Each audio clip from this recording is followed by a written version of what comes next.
মেরামতির কাজের জন্য ফের একবার বন্ধ থাকবে দ্বিতীয় হুগলি সেতু। এই বিষয়ে আরো বিস্তারিত জানাবেন অনির্বাণ বিশ্বাস আমাদের সঙ্গে রয়েছেন।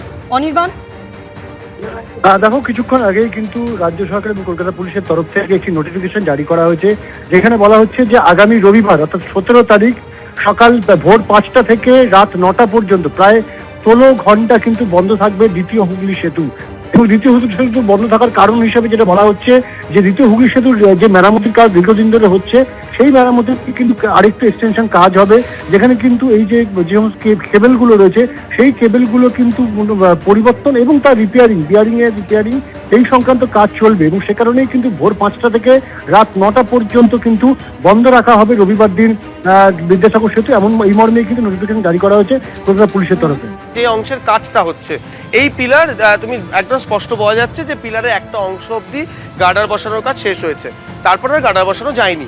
তার কারণ এই যে গার্ডার বসাতে গেলে এটা যেহেতু একেবারে সদা ব্যস্ত ইএম বাইপাসের ওপর অবস্থিত, তাই নিরাপত্তার কারণে ইএম বাইপাসে গাড়ি চলাচল কিন্তু নিয়ন্ত্রণ করতে হতো, এবং সেই নিয়ন্ত্রণই গত 1.5 বছর ধরে আবেদন জানিয়েও সাড়া পাওয়া যায়নি। একেবারে সুপ্রিম কোর্ট অবধি পুরো বিষয়টি গড়ায়।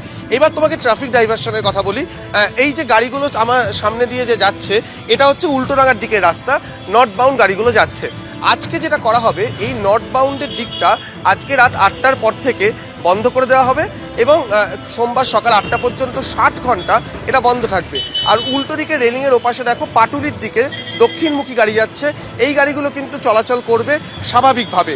তাহলে উত্তরমুখী গাড়ি কোথায় যাবে? এই যে নতুন রাস্তা, আমি প্রবীর সামন্তকে দেখাতে বলবো, ইতিমধ্যেই গাড়ি সেখান দিয়ে যাতায়াত শুরু করেছে। এই যে নতুন একটি রাস্তা তৈরি করে নেওয়া হয়েছে এই কাজের জন্য, সেই রাস্তা বরাবর কিন্তু উত্তরমুখী গাড়ি চলাচল করবে। আর দ্বিতীয় দফায় যখন কাজ শুরু হবে, অর্থাৎ পরের শুক্রবার, এই যে নতুন রাস্তা সেটাই ব্যবহার করা হবে উত্তরমুখী যান চলাচলের জন্য।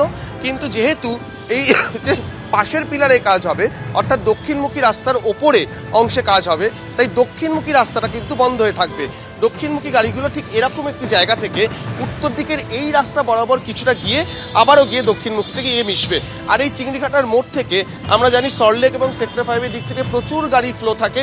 নিয়ম করে দেওয়া হচ্ছে যে দ্বিতীয় সপ্তাহের জন্য ওই গাড়িগুলো ওখান থেকে বাঁদিকে বেঁকে সোজা বেরিয়ে যেতে পারবে, তাতে কোনো অসুবিধা নেই।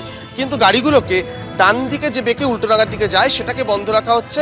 তারা কিছুটা দক্ষিণে গিয়ে আবার ইউটার্ন নিয়ে আসবে। সার্বিকভাবে এই ট্রাফিক নিয়ন্ত্রণের ব্যবস্থা রয়েছে। কলকাতা পুলিশের, ট্রাফিক পুলিশের কাছেও এটা একটা চ্যালেঞ্জ, এবং মেট্রো কর্তৃপক্ষের কাছেও চ্যালেঞ্জ 120 ঘন্টার মধ্যে এই কাজটা শেষ করার, যাতে গোটা মেট্রো প্রজেক্টের অগ্রগতির পথ সুগম হয়। এবিপি আনন্দ, এগিয়ে থাকে, এগিয়ে রাখে।